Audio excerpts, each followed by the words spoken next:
thanks for inviting me today. I'm here to give, hopefully, some kind of youth perspective on the whole thing.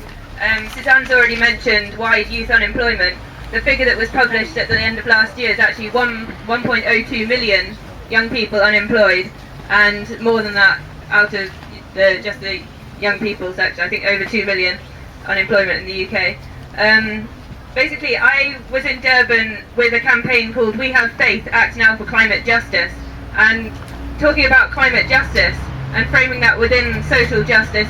in general. We're aware that there's a huge gap widening between the rich and the poor, not only in our country but across the world, and climate change is one of the key drivers of this, as the polluters continue to drive money and resources, extracting resources, and basically we are punishing the people in parts of the world who are being most affected by severe weather, droughts, famines, as Helena mentioned, in the Horn of Africa. So I was travelling with 160 young people from Nairobi in Kenya down to the climate talks in South Africa, and we were trying to mobilise and empower local people in Africa, and it was a really moving experience because I actually saw some of these devastating impacts of climate change firsthand, and I'm done with talking to climate skeptics because that argument is over as far as I'm concerned. There's no more scope for saying that climate change isn't here, because the sea levels are rising. People from small island nations in Durban are saying, that their houses are going under right now. People in Africa don't have any crops because the droughts are worse than ever, and it's really, really urgent. I know this is something that a lot of people have heard before, but this 5-year time frame is with us, and we really need to start thinking how we can involve people en masse globally. And I think the Occupy movement has real potential to drive this. I think both young people and the Occupy movement and movements such as Campaign Against Climate Change all together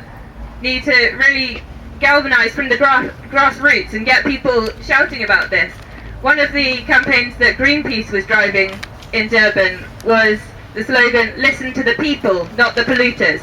And actually, if you look at the surveys that have been done over the last few years about what people want, it's not being matched by even our governments who claim to be democratic. So we need to really amplify that voice as much as we can through strong campaigns. I just want to give a few more examples of some of the ways at Durban that I saw the 1% trashing the planet. One of them was that there was a lot of lobbying from oil companies, including Shell and including Eskom, which is South African, and the American conglomerate Koch Industries, and actually 6 Greenpeace activists were arrested there because they were trying to highlight this and trying to raise awareness that these meetings were going on behind the scenes and this huge lobbying was going on behind the scenes.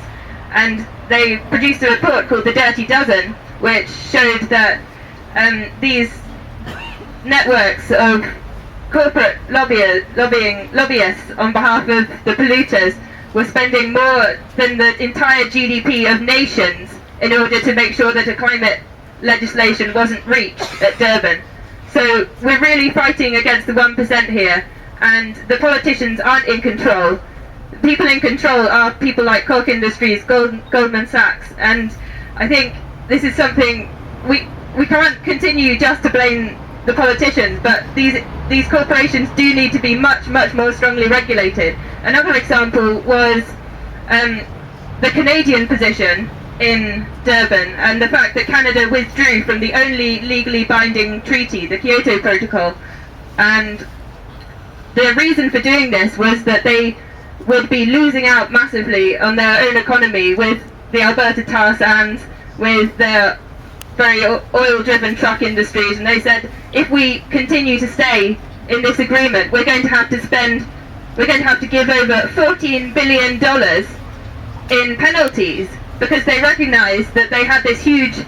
ecological debt from the activity that had been going on. And this message from Greenpeace, I think, is our real strength when it comes to climate change and and the way to approach it, really to say listen to the people and not the polluters, because those voices that are just making these things worse are the loudest because they have the most money. But actually we're the larger numbers of people, and if we can get some consolidated voice, then for democracy to continue, that has to be recognised and that has to be listened to. So I'm hoping today that